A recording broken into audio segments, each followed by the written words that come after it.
We have already done many, I mean, we're almost at the end of the fourth Adhyay, and we know that this fourth Adhyay has a special significance in the Bhagavad Gita up till now. Why is that? In earlier Adhyayas also, Bhagwan has hinted, several times about his true identity, that he is actually avatar of Bhagwan come on to the earth. But so far, Arjun has not at all caught on. He still thinks that Bhagwan Krishna is his charioteer, is his sakha, is his friend, is his counselor, someone who he goes for advice to. But Bhagwan must have thought, enough is enough. Time for me to actually reveal who I am. Because sometimes, when someone gives advice, you don't take it that seriously till you know that, he's an expert in this, or he's a, renowned person for this kind of knowledge. So Bhagwan says, I think I should tell Arjun who I really am. So then he will understand, because whole second chapter has gone and still the confusion is there. All the gyan has been given, still the confusion is there, still the questions are there. Shall I do karma? Shall I do gyan? Shall I do renunciation of everything? So Bhagwan is giving his visiting card to Arjun now. I am actually Bhagwan. And so this is a very special chapter, because not only does he say that actually I am the person who has brought this knowledge to the sun god. So it's not something new I'm inventing right now. It's something that I have already given from so many eons, centuries. So it's not something new I'm telling you just to convince you to fight the war. He's also told Arjun that all about reincarnation, how many times you have been reincarnated. Only thing is, you don't remember, but I remember all the times that I have taken avatar. Why have I taken avatar? Why does Bhagwan take avatar? To re-establish dharma and to move away all the adharma from sansar. Then Bhagwan has told Arjun in this beautiful Adhyay, if you want to reach that stage where you never have to come back to earth for another lifetime, then you have to do some practice, you have to do some training, you have to do some sadhana. And the Vedas are replete with all the sadhanas possible for any kind of person at any level of their spiritual growth. And 12 sadhanas he gave in this particular chapter, which we have done earlier. And he has called them yagnas because it is done in the spirit of renunciation. Last time, Bhagwan declared that from all the yagnas, from all the sadhanas, from all the practices, the most important, the best one is knowledge, gyan. Okay, that's where we actually left it. And Shlok number 35. So now we are going more deeper into why Bhagwan is saying that Gyan or knowledge is the highest sadhana or the highest best yagna. So let's go directly to Shlok 36. Come, we'll chant it again. You know, the importance of chanting the shlokas is that it purifies our vani, it purifies our antakaran, because these are the words of Bhagwan. They are sacred, divine words. Let's chant it. 36. Api chedasi papebhya sarvebhya papakritamaha sarvam jnana platenaiva vrijinam santarishyasi. What is Bhagwan saying? Even if you were the most sinful of all sinners, this knowledge alone would carry you like a raft across all your sins. What a guarantee. What a guarantee. Even if you are the worst sinner, okay? But before we go into why Bhagwan is saying that, let us understand the Sanskrit words. Let me also clarify, I am not a Sanskrit scholar and I don't really know by myself all the meanings of these words. It's by research and through other gurus and masters that I'm giving you the translation. Api chedasi, even if you are, even if you would be,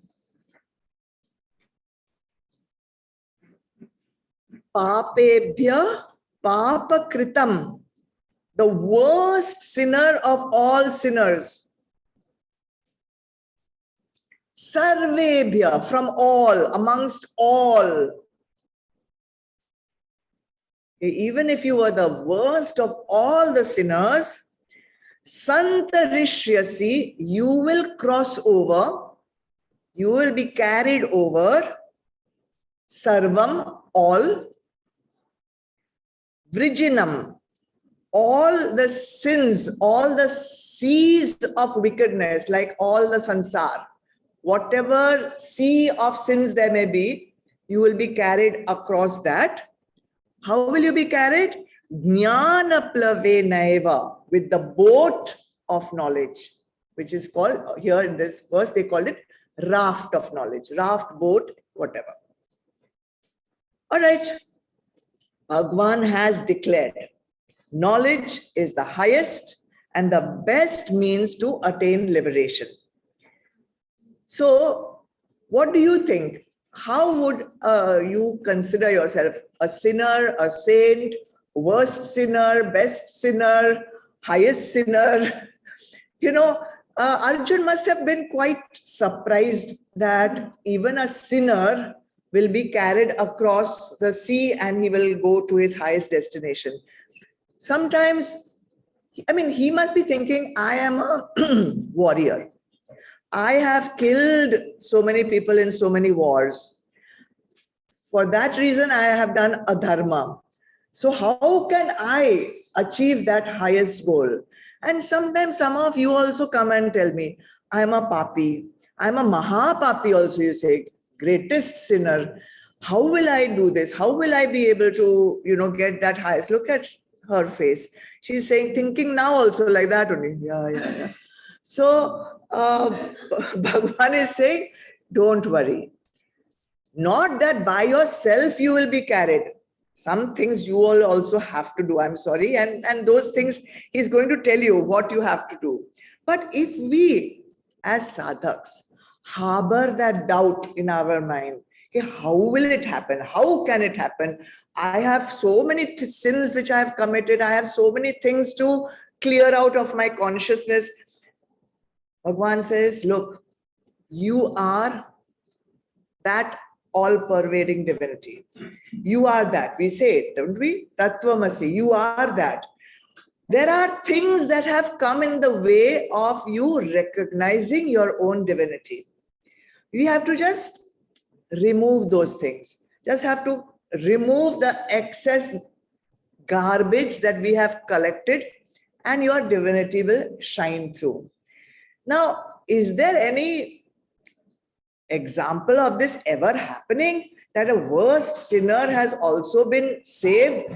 Is it there? Of course, our Shastras themselves have enough examples. Anything that you can remember? Valmiki, Ratnakar, he has been a dacoit, and just by saying the name Ram, that too in the wrong way, he said Mara, but it became Ram. He went on to write the Ramayana. Any other example? Angulimala. What about Ajamila? Ajamila, he said that he was so attached, sexually attracted or attached to a person of immoral values that he felt he can never be saved. But on his deathbed, he called out to his son. His son's name was Narayan. So even though he actually called his son, but he said the name of Bhagwan, and that was enough for him to be liberated, right?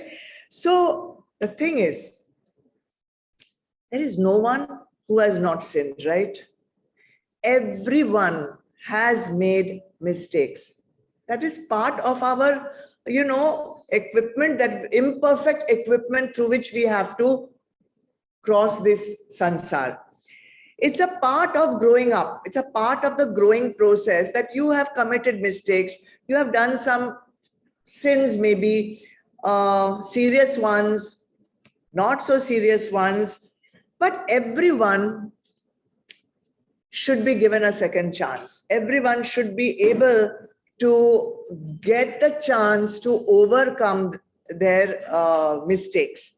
So there is also a story in the Bible that there was a lady who was being attacked by a crowd because she had committed adultery, and they brought Jesus Christ to that spot and says, "What would you say for this sinner?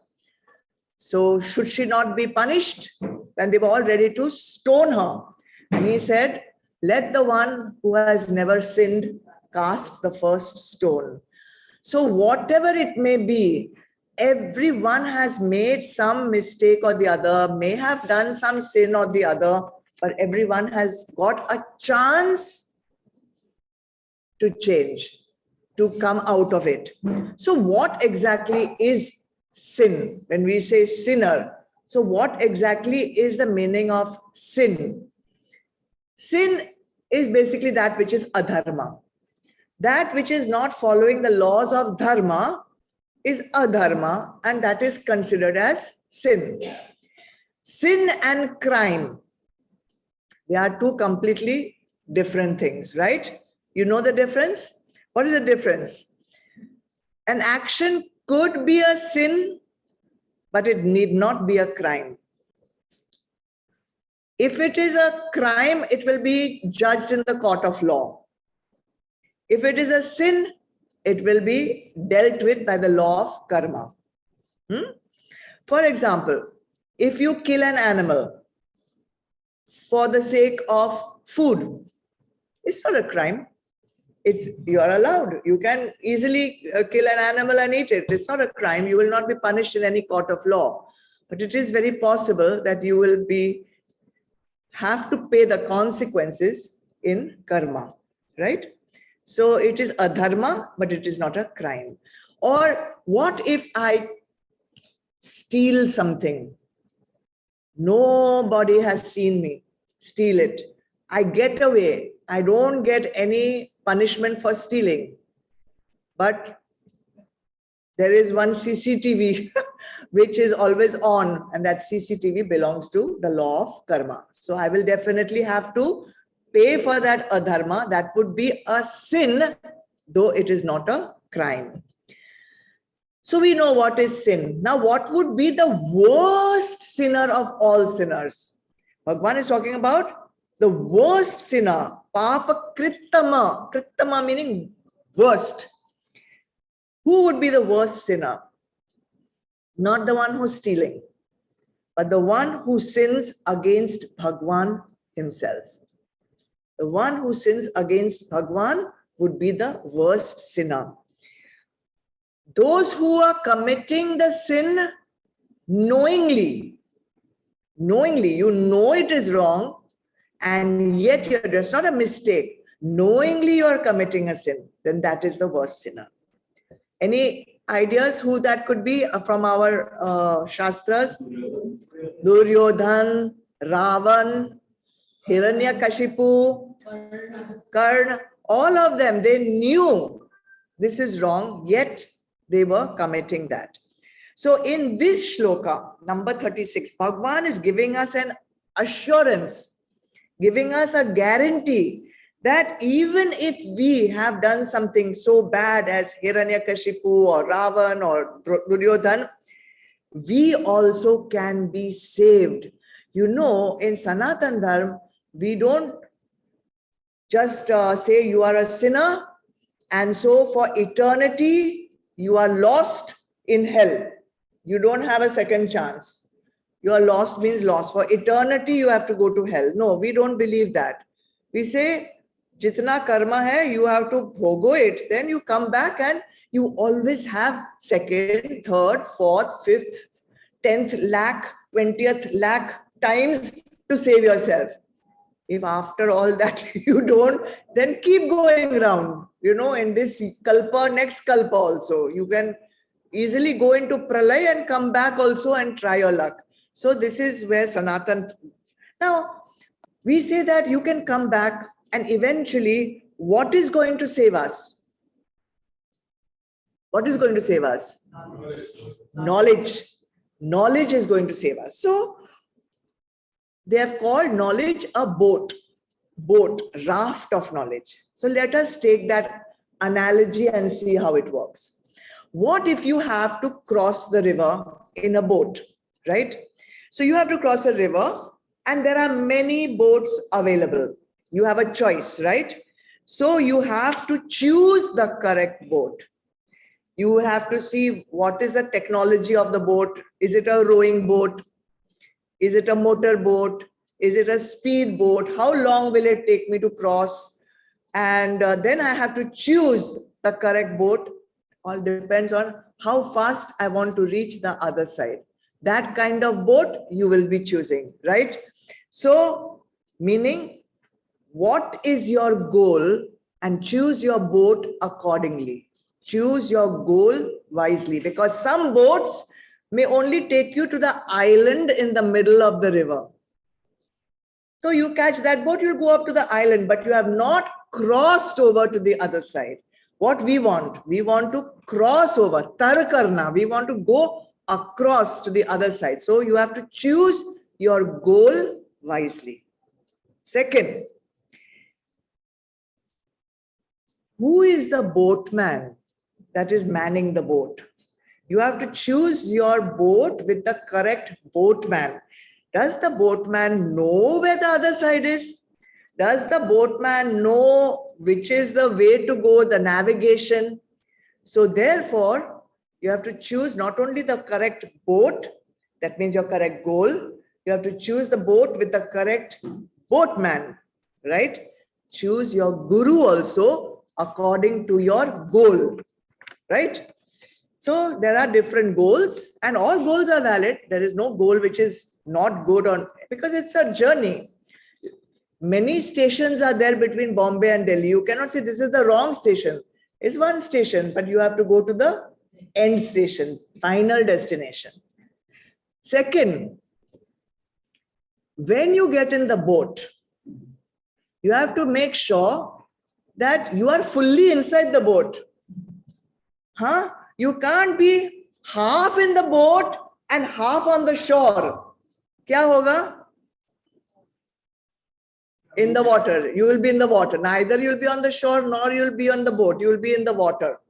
So if you are hanging on for dear life onto the shore, some tree is there, you're holding it, you are scared to get in the boat, then what will happen? You'll go down.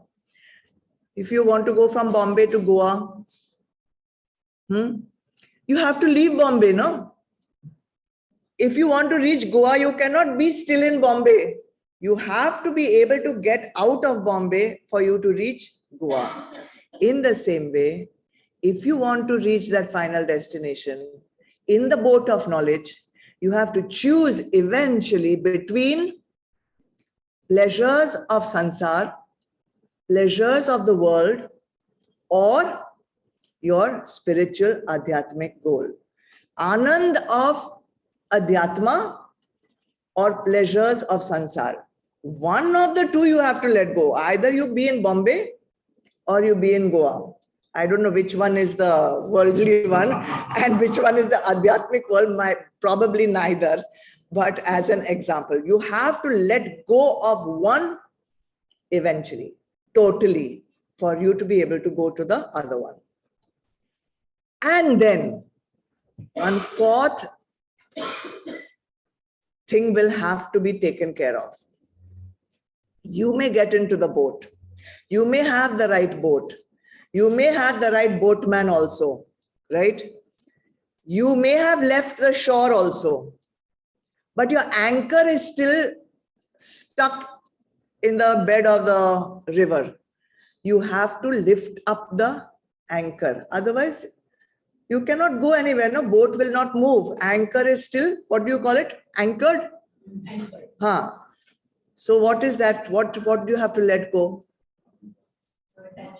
Attachments, ahankar, negative tendencies, desires, vasanas, all those things, one by one, you have to lift the anchor out. Then the boat will move forward. Chance will be there. Otherwise, you know what could be happening? The anchor is still there.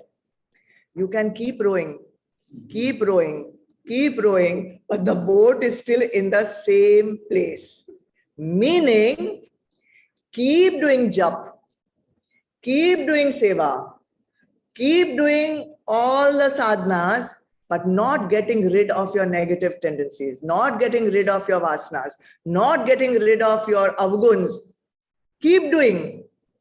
You will be there only. Okay, so all these things come together, then the boat of knowledge starts moving forward. In other words, your boat of spiritual progress will start moving.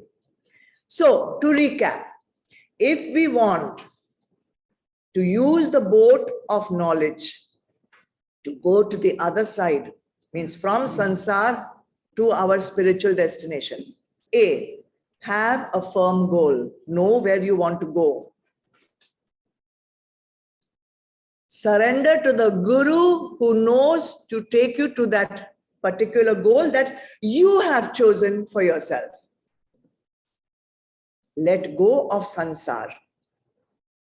And then drop your attachments, your desires, your negative tendencies, your old patterns of behavior, your old habits, your mechanical actions, your impulsive behavior, all that has to drop.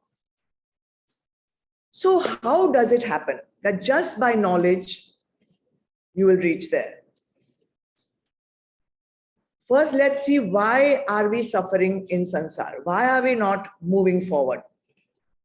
All suffering, all your dukhs, all your problems, root cause is what? Attachment, desire, ignorance of what? Who you are. Ignorance, that avidya. Avidya means ignorance is the root cause of our suffering. Any worldly dukh, any sansarik dukh is because we don't know main kaun hu, who am I? You don't know. All right. Right now, we consider ourselves as limited human beings. Limited human beings. And because we consider ourselves as limited human beings, and for lifetimes we have this nishtha, we have this firm belief, I am a man, I am a woman, I'm a mother, I'm a father, I'm an employee, I'm a this nationality, then we are subject to the ups and downs of sansar, of the human world. Because we consider ourselves only human, we naturally work within the limits of worldly sansaric rules. So once we realize through knowledge, through satsang, through teachings, through the shastras, that there is more to me than just being a human being. There's more to me than just this equipment of a body, mind, intellect. What am I? My true identity is that Atma inside. So I'm more than a human being. What I am is a spiritual being, right?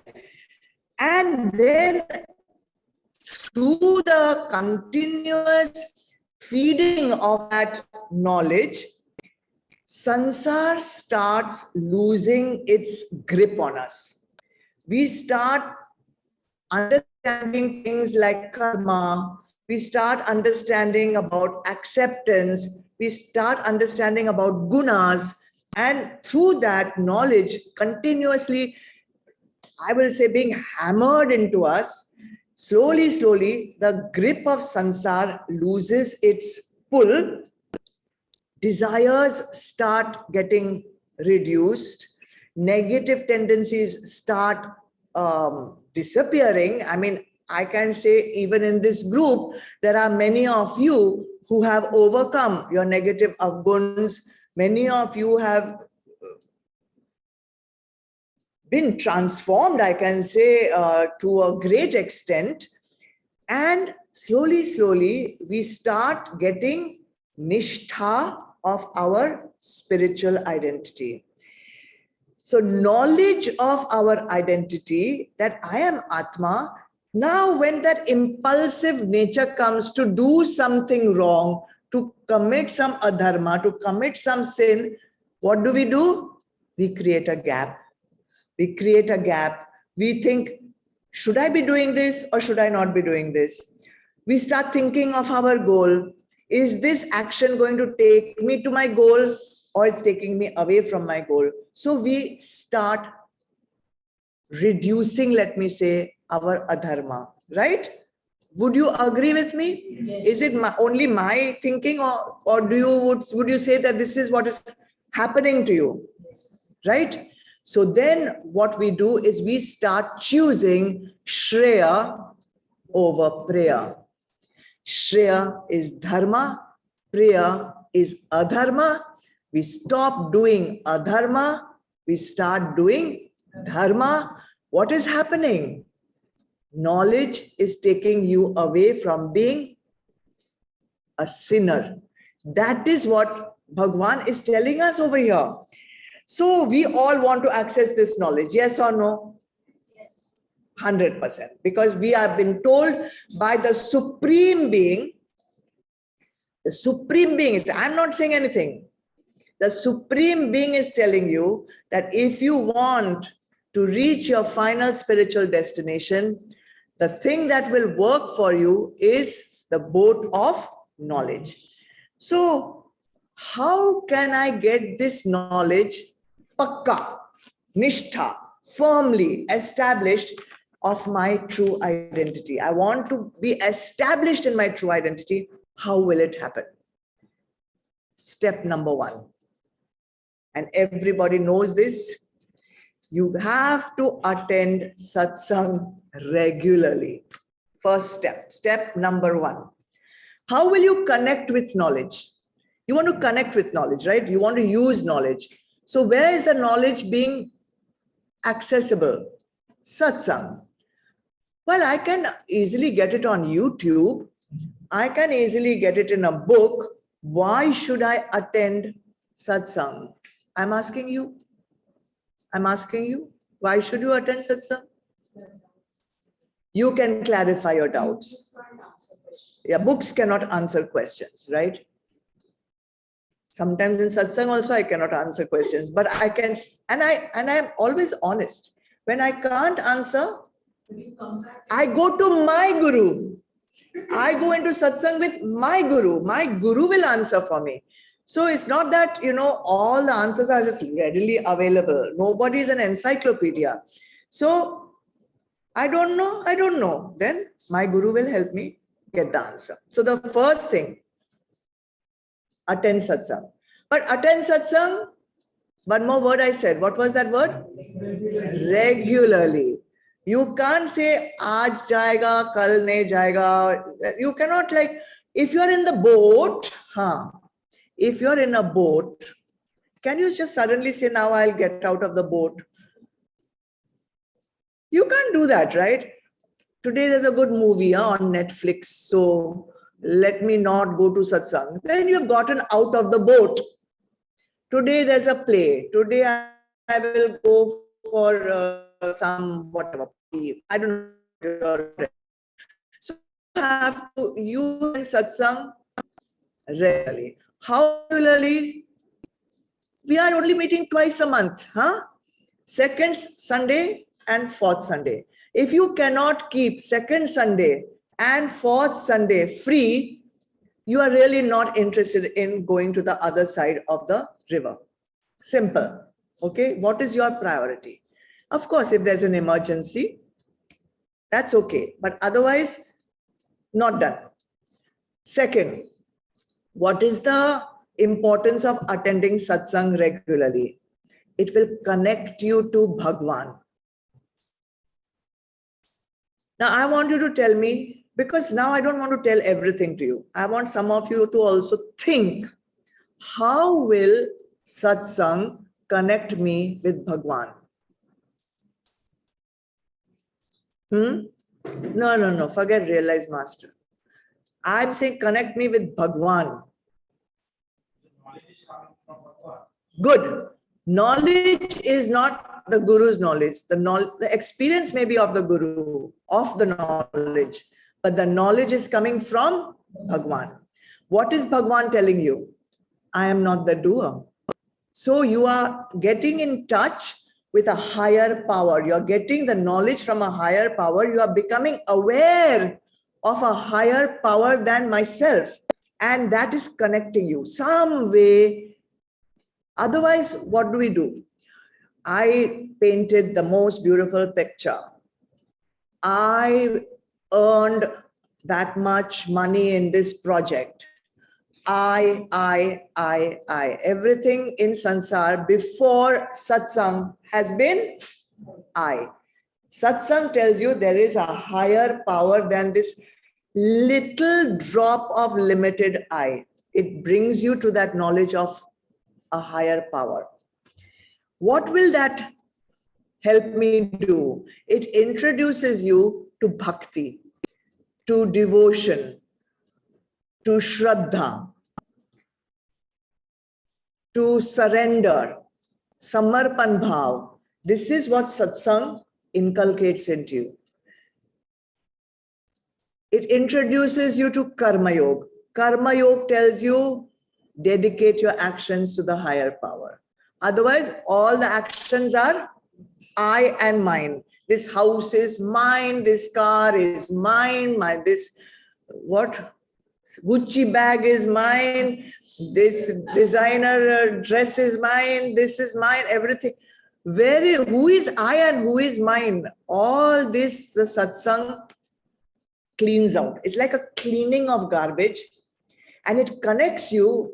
If you have been doing it regularly, it connects you to your Ishtadev. The purification process connects you to your Ishtadev. Who is Ishtadev? It's the Bhagwan that you feel most connected to, most intimate with. The one that you close your eyes at in front of you. That Ishtadev, when that connection is absolutely intimate, I say that kripa flows. Kripa flows. And when the kripa flows, when the grace flows, it opens up something within you. I call it the floodgates of devotion. And when that opens up, that knot which is there in everyone's heart of the I knot, that knot gets unraveled. And when that happens, bhakti and karma, both of that help you to understand the gyan in a with much more clarity, and that is gyan. So karma yoga, gyan yoga, bhakti yoga, all this comes together where? In satsang. In satsang. So therefore, this is the way for you to move forward. Slowly, your limited sense of self, I, dissolves. And what gets replaced? Your belief that I am actually a spiritual being. All I need to do is connect with that higher power within me. Because of that, mumukshutva gets created. What is mumukshutva? You're yearning to connect with Bhagwan. You're yearning to unite with Bhagwan.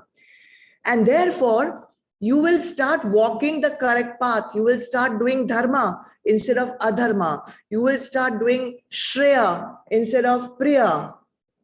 What is happening to the sinner? the sinner is dissolving, the sinner is disappearing. And along with the sinner disappearing, the sins are also getting dissolved. So that is the raft of knowledge that you have to get on to go to the other side of the ocean. You know, when we go on social media, Facebook and WhatsApp, lots of things get added, you know, because it's free for all. Someone is sending some meme, somebody is sending some video, and we go on collecting. It's like a baggage. So sometimes I wonder how many years it will take me to delete all those things. You know, so many things are there. But if one fine day, I just delete my account. I have a username, right? And to that username, so many videos, so many forwards, so many people send me, you know, so much gyan. They must be thinking, I must be really needing all that gyan. You should do this, you should do that. Okay, I'll do, I promise I'll do. But it collects. And one fine day, you don't know how to get rid of it. So what would you do? Easiest way to get rid of it is what? Delete the account only. No more Ma Samvida. No more Ma Samvida means Ma Samvida will get deleted from the account. Along with that, all the videos, all the memes, all the photos, everything will get deleted. Right? Delete your username of sinner. Delete your username of limited identity. Delete your username that I am just a papi. Delete your username that I am so ignorant. I am so whatever. I cannot, I don't think in this lifetime I will ever go to the other side. Delete all those thoughts. Along with that, all the sins, all the mistakes, everything gets deleted. Then what is left? Jnani. Jnani is what is left, right? So, one common mistake we make.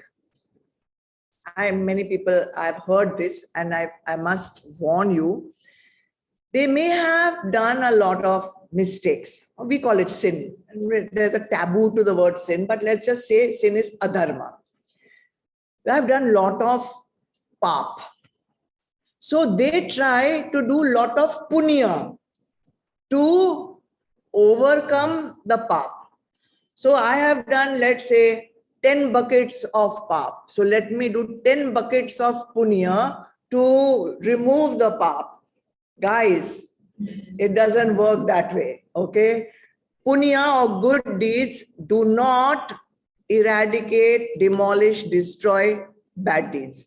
Bad deeds will be there, good deeds will also be there. You're just carrying more load, actually, because neither pap nor punya, neither good deeds nor bad deeds, and take my words clearly, neither good deeds will give you liberation. Both are bondages. Both will make you come back to earth to finish. All right? Only thing is, pap or bad deeds is a chain of bondage made of, let's say, thorns, nails. And chain, punya will give you what? Chain of bondage made of, say, gold or something. But it is still a chain. It will still bind you to sansar. So what will free me then? What will free me? Knowledge. Knowledge will free me. So don't try to accumulate more punya also. Okay? Now, how is knowledge going to free me? Bhagwan will tell you in the next shloka. Let's go ahead. 37. Chant with me.